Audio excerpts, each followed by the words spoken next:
Hey guys, welcome back. It's Maverick here today with another episode of Shield Hero Season 2. So anyways, not too much to recap from the first episode. It was kind of like a save, a welcome back kind of thing. We got to see all the characters again. We got to see like what is probably going to be the focal point for this early part of the season, and perhaps also another story that might be permeated throughout. Currently they're off to an Eastern-inspired country to fight the Spirit Tortos, or at least do something about it. Now, whether the country itself is Japanese-inspired or Chinese-inspired, I guess we'll see in the upcoming episodes, right? Once we get to see some of the characters, some of the culture, some of the weaponry or skills that they use, etc., etc. And then, of course, there is this overarching thing about Yuusha. She's probably going to have some character development and whatnot. Whether that manifests itself in this early arc or within this season, or maybe later on, that remains to be seen. Anyways, let's just get into the episode and see who the mysterious girl from the last episode is. Alright, let's begin in 3, 2, 1, play.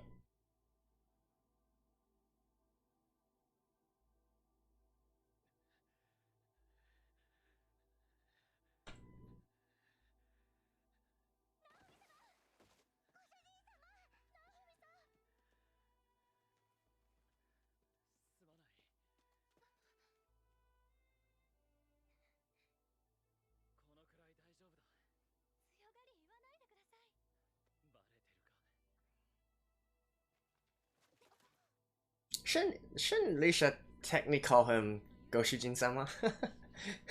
Just a thought.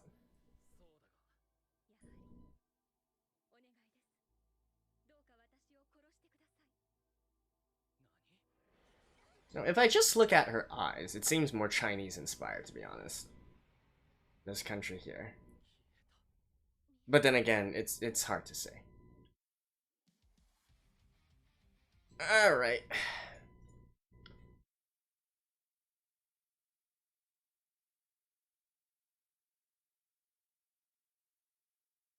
They really like to go with the whole whoa thing, right? Those sort of like amphib rocks kind of stuff. It's the same in season 2 as well. Kind of forgot about season 1's opening. Was it similar? Huh. Well, actually, was I thinking of season 1's opening? Oh well.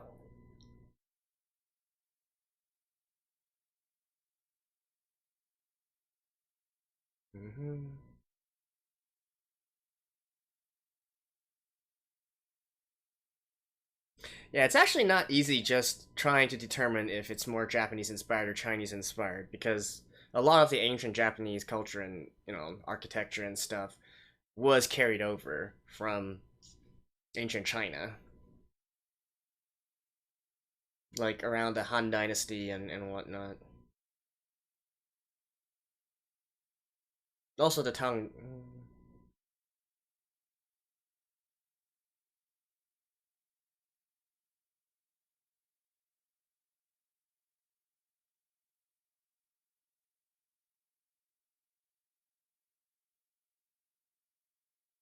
I don't know. I've always thought that the oh, actually, hold that thought. Okay. This is I kind of get the feeling this is definitely more Chinese inspired.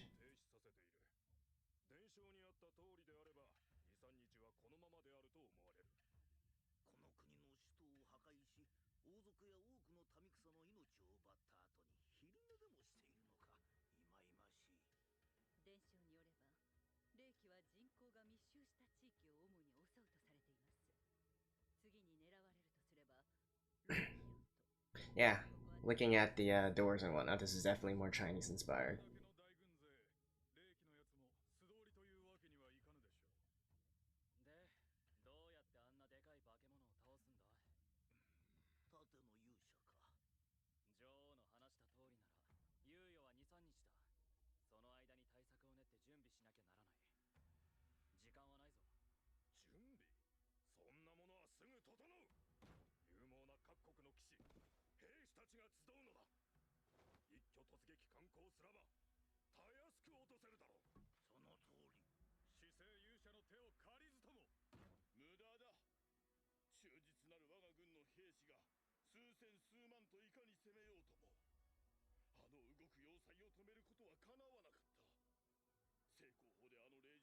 すのは不可能だ。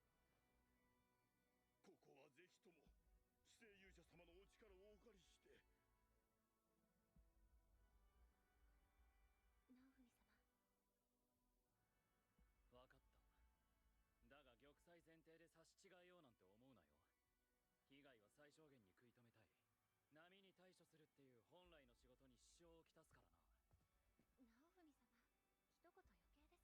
直文様、一言余計です。では改めて連合国軍による霊気討伐作戦の立案を行いましょう。おお、リーシやモンカセ、ここにおったか。あ、エクレールお姉ちゃん。お師匠様、なぜここに？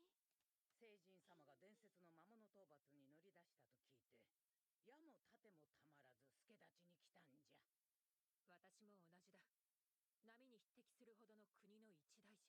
岩谷殿には申し訳ないが、兵の訓練を切り上げ、急ぎ参った次第だ。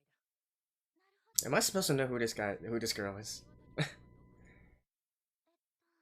あの建物に霊気を倒す作戦を練るとかで。Like, I'm sorry if I should have known and I forgot, but ピーロお腹すいた。すると女王陛下もご一緒か。あの人、この前。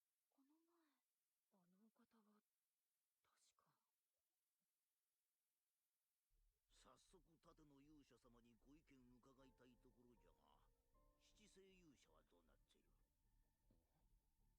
諸国からこの地に向けすでに進発したそうだが、遠方の者もいる。間に合わぬやもしれん。七星勇者。死生勇者とは別に7つの武器を眷属機とする7人の勇者のことです。岩谷様たちと同様に異世界から召喚される者もいれば、この世界で選ばれる者もおります。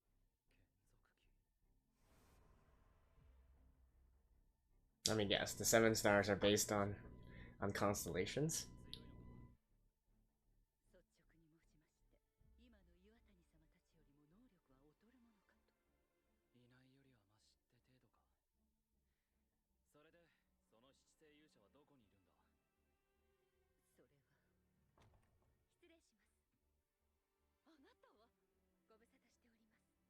メルロマルクの女王。直文様、あの方は？ああ、貴殿下、よくぞご無事で。殿下。あの方は亡き霊気国王陛下のご側室であり、摂政も務められていた。昨日お会いした時名乗っておりませんでしたね。盾の勇者様。改めて自己紹介を。私はオストホーライと申します。Ostorai. オストホーライ。はい。王の側室、そして摂政。ですがそれは仮初めの姿。しかしてその正体は霊気の使い魔なのです。何？盾の勇者様も遭遇されたはず。他の霊気の使い魔たちに。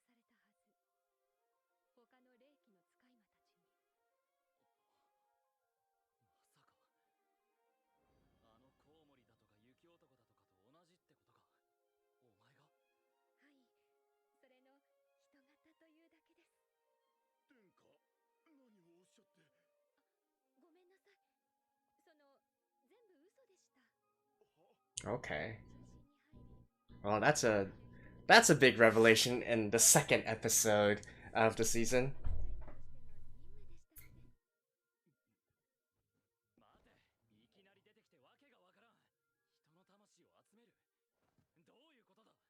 私を生み出した主。霊気の使命は人の魂を力の根源として最悪の波の発生を防ぐことなのです。波の発生を防ぐだと？はい。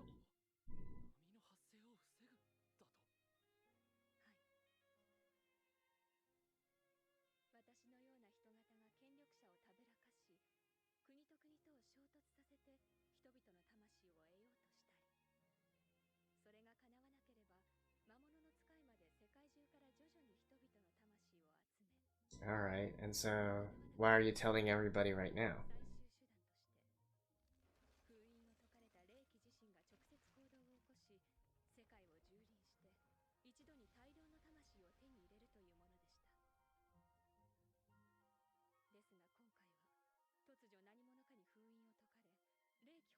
志に反して破壊の限りを尽くしているのです。これでは波を止めるだけの力を得たとしても、その時世界は So this is sort of like a failsafe against the waves? 私の使命が果たせません。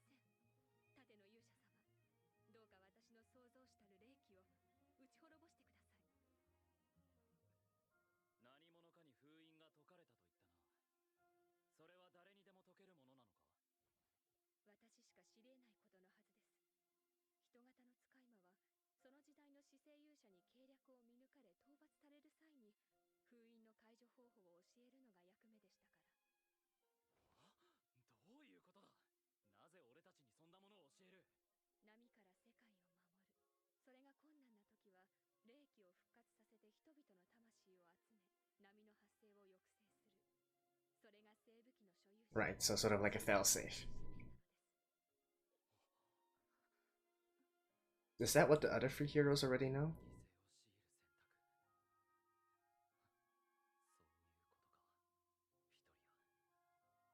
その話が誠であるならば、運命は勇者たちと我々になんと過酷な試練を与えたもうたのでしょう。すみません。それにしてもオストホーライ、あなたが人間ではなかったなんて、その方がにわかに信じられません。すみません。役目でしたので、それっぽく見えるよう、悪女を演じておりました。霊気は今、本体の意志に反して動い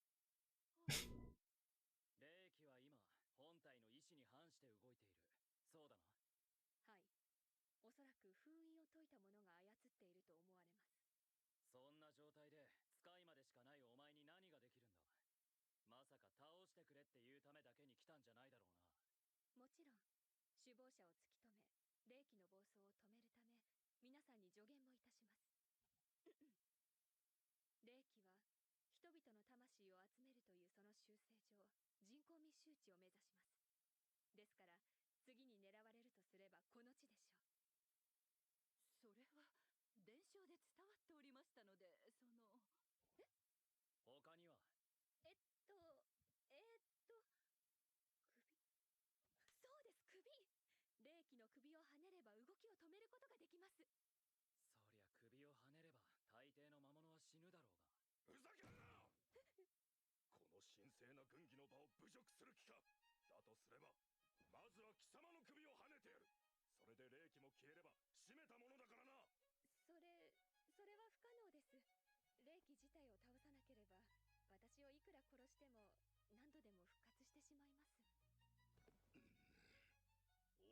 落ち着け。討伐方法は分かったのだ。あとはそれを実現する。Right, so once you defeat it, does it like go back to being sealed? Or does the spirit tortoise just go? And if so, does that mean this failsafe no longer exists? それを一番保有しているのは我が国だぞ。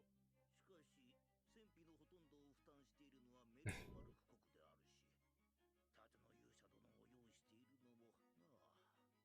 今論じるのはそういうことでは？そうです。誰が指揮を取ろうと構いません。ですが突撃の先陣を切るのは我が大隊に任せてもらいたい。大隊程度が突撃したところで何になる？そうだ、機関の隊は後方に回れ。それでは死んでいった者に顔向けできません。無駄死にしたいのか？それで結露が開ければ本も。いい加減にしろ。心底どうでもいい。そういうことはな、人間同士の戦争でやってくれ。貴様、いくら盾の勇者といえど、霊気を最小限の犠牲で討伐できる作戦なら誰の指揮だろうと動くし、必要なら俺が取ってもいい。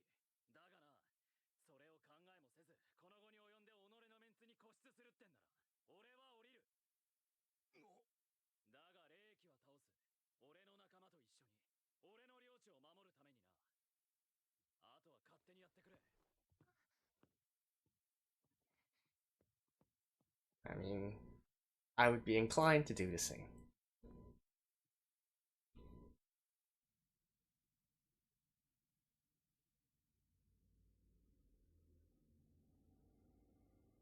So I mean, obviously the spirit tortoise was put here purposely.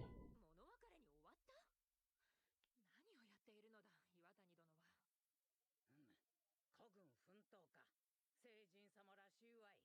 感心している場合ですか。あんな巨大な魔物、たった数人でどうやって倒すというのです。すみません。私がもうちょっとミステリアスな人物を演じていれば。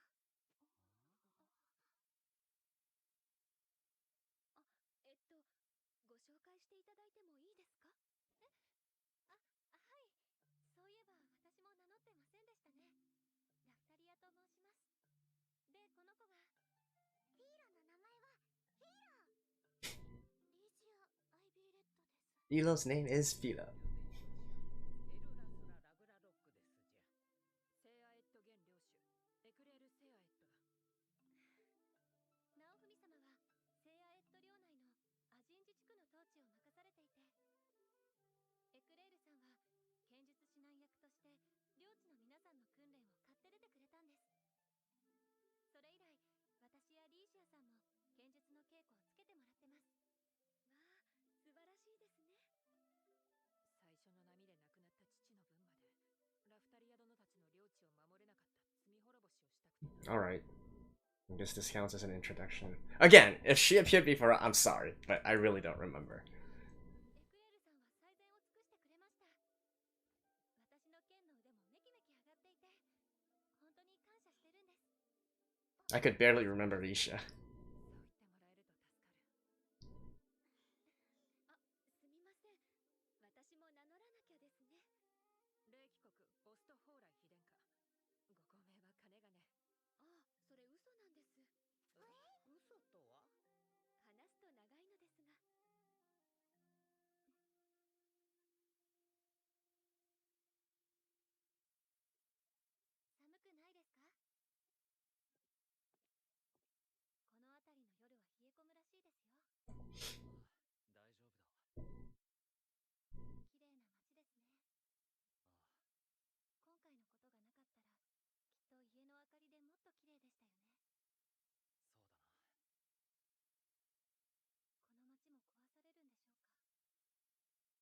波でもない最悪で、このままならそうなるだろうな。なんとか守れないでしょうか。それは。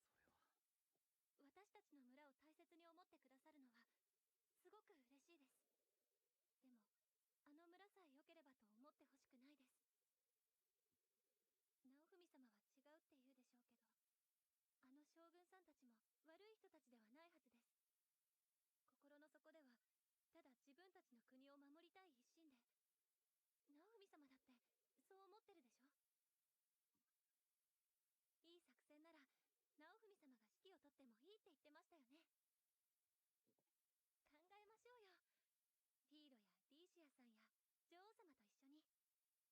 あの将軍さんたちにグーの音も出ないような作戦を突きつけてやりましょう。そしたらきっとみんな言うことを聞きますよ。だってあなたは盾の勇者様なんだから。 Now, I can't help but to feel like if Raftelia wasn't such a caring and kind-hearted girl, as the first slave of Naofumi, what would have happened? どうにかして奴の足を止めるんだ。倒す必要はない。その後は俺たちがやる。我がハイカズヤ軍の気流大隊がおとり役を引き受けよう。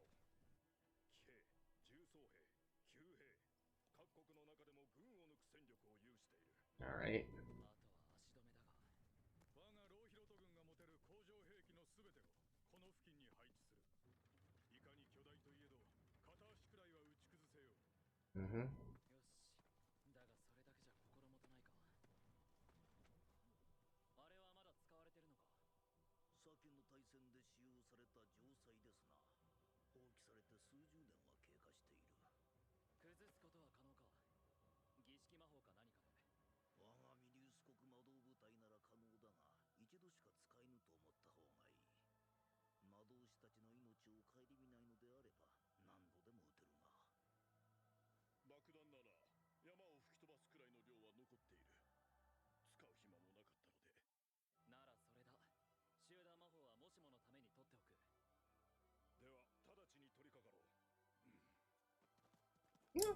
Okay. 動きを止めた後だが、 Yeah. どうやって首を切ったものか。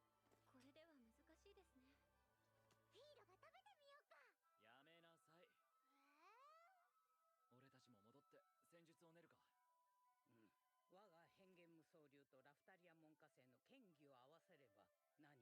糸口が見つかるかもしれん。ナオフミさん、私は何をすれば。オストと一緒に町の図書館で霊気について調べてくれ。それも重要な仕事だ。多分な。頑張りましょう。Well, she does show, like, she has shown unorthodox thinking in the past, right? So I guess that's how she's being utilized.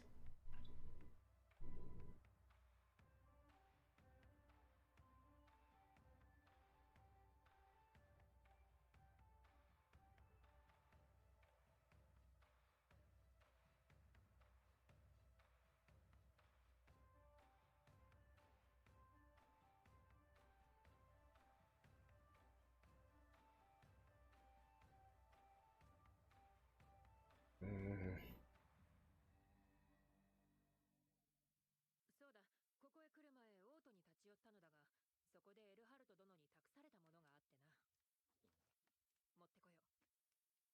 持ってこよう。美しいですね。どうですか？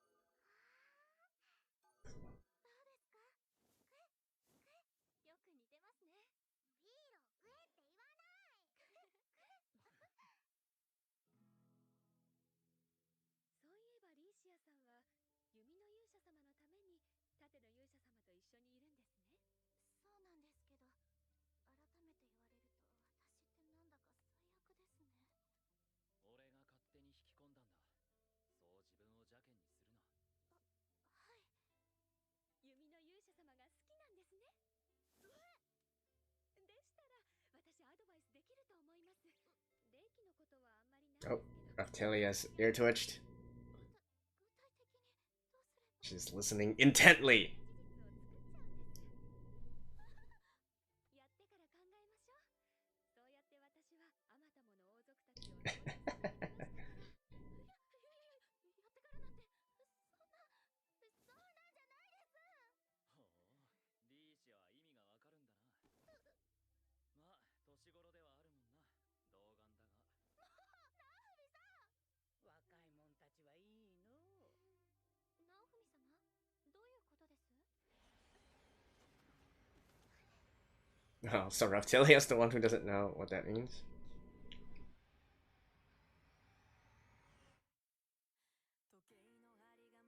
Alright, now we have the actual actual ending. So again, I will go through it like one time.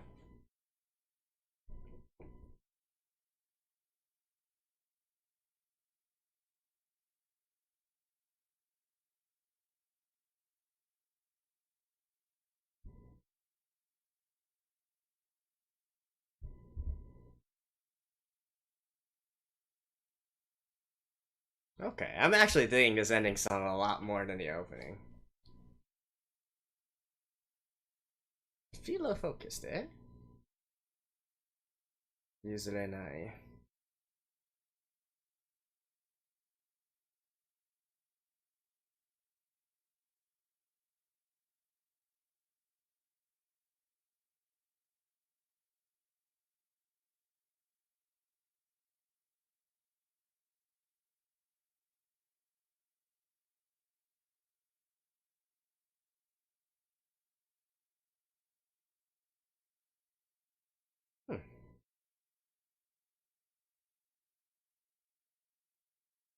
Okay. It's very Philo focused. I wonder about that. Is there anything special about that? Maybe. Anyways, see you guys after this. Alright, so, second episode. Honestly, still not that much to talk about here. I wasn't, like, if I'm gonna be totally honest here, I thought the pacing of this episode was kind of meh. Like, I kind of get, like, all the, you know, they want to express the fact that, hey, all the other humans are bickering over, you know, this and that, and, you know, Naofumi gets fed up as usual, but like, come on, guys. We've seen this in the past already. Like, this sort of incompetency, this sort of lack of general regard, and not really knowing about the full situation. We've been through all that in the first season, right? I don't really see why we need to focus on that so much in the second season here, but fine, whatever, do as they wish. The twist here was kind of interesting, though. I will say that, the fact that we had a familiar that's coming to the familiar of the spirit tortoise that's, manifesting itself and actually actively asking the humans to find a way to defeat the spirit tortoise. That was definitely a twist I wasn't quite expecting. Then again, I did mention that I found it kind of weird that the waves could be interrupted by the fact that the tortoise appeared, right? So that is definitely interesting, and definitely, more than anything else, it gets you thinking, like, why this spirit tortoise exists in the first place, like, who put it there, why is there this sort of failsafe against the waves, so, if needed, can they just, well, I guess it's probably not a good idea to let them continue to rampage to Earth, right? Because then you'd have lots of people dying as a result of it. But, consider the alternative.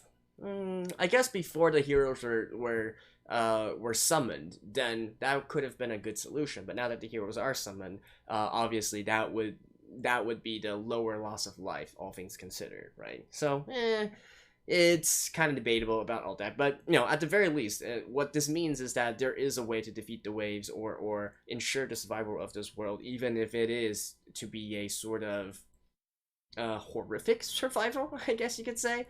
But yeah, anyways, definitely curious, like, why that exists, and more importantly, if that were the case, then I would venture a guess and say that even if the spirit tortoise is defeated, that probably wouldn't be permanent. Otherwise, like, what's the meaning of a failsafe if it can just be, be defeated and then, the failsafe remains no more, right? But then that's all speculation, but that's part of what this part of the video is about, right? Pure speculation. I have not read the novels, I don't know anything about it, but, it's just deducing it. Like, it doesn't really make sense for me to have this sort of mechanism here and then yet also provide a way to remove it if it's supposed to be like the last resort, right? It's the last resort for a reason. I do wonder if the other three heroes already know about this, and that's why they declined to participate in this particular event. That's also something to take note of. Anything else? Not really too much else, to be honest. That Hore girl, yeah, I guess she's temporary. I mean, once the spirit tortoise is defeated, I would venture a guess and say she would also disappear, right? Being a familiar of the spirit tortoise, I don't think she can live independently if the spirit tortoise is defeated. So maybe just a temporary character at this point.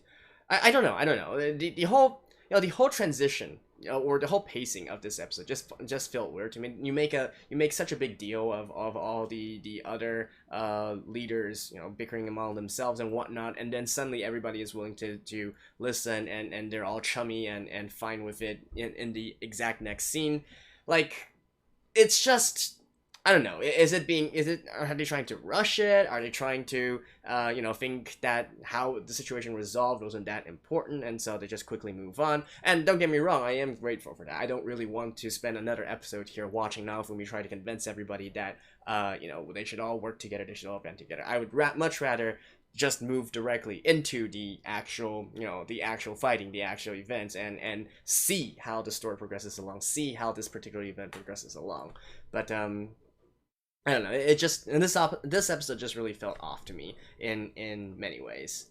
As for anything else, and not to mention like that, the sort of slideshow presentation part where everybody's off doing their own thing. I'm expecting some time has passed, and maybe the results, the fruits of their labor will be recognized later on, something of that sort. I don't know. It's just not a very engaging episode in a lot of ways. I mean, I guess they received, and like even the fact that they received some important weapons, right? I mean, I'm assuming it's important, otherwise they wouldn't specifically mention about it. But even that was, you go through all the effort of specifically bringing it up and making it into a scene and whatnot.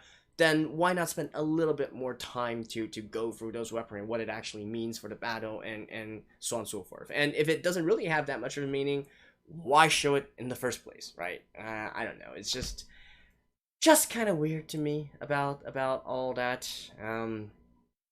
Yeah, and we didn't really. I guess the most interesting character development here would probably be two things, right? One, I mean, one, I don't even really consider it a character development. Like the part where Raftelia was off asking Naofumi to, hey, don't be like that, you know, try to work together with the other humans and whatnot. I wouldn't really consider that character development because we knew that was Raftelia's character anyways. We knew that was Naofumi's character anyways. You know, the only comment I have about that is my comment during the episode where, you know, Naofumi should be glad that the actual first slave that he got was actually Raftelia, who is a very kind-hearted and you know, a very empathetic character. Like if you know her loyalty to Naofumi is one thing, right? But if her core character wasn't like this caring and this loving, we could have gotten like a very, very different Naofumi here. So, you know, that's definitely something to think about. But then again, like that's not really character development, right? That's just them being them. We knew as much from the first season already. And so the other interesting part would probably be Ost you know, teasing Yuusha about it. But would that be considered character development? I don't really think so. That's just some fun, some comedy. But, you know, at least it provided some much needed laugh and some much needed entertainment in an otherwise kind of, you know, bland episode, if I'm going to be putting it so bluntly. But anyways, that's that. So in the next episode, we'll see whether the plan works or not. It sounds like a good plan on theory. I mean, they still are missing the very last part, but I'm assuming that's where, you know, the PowerPoint presentation, right, the slideshow of the time passing is supposed to be. The Yuusha and O's probably learn of some important knowledge that they can utilize, and then of course Raftelia and her mentors and the other sword users will be able to find a way to cut off the tortoise's head. Maybe, maybe not. Anyways, we'll know in the upcoming episodes. Thank you guys. I'll see you guys next time.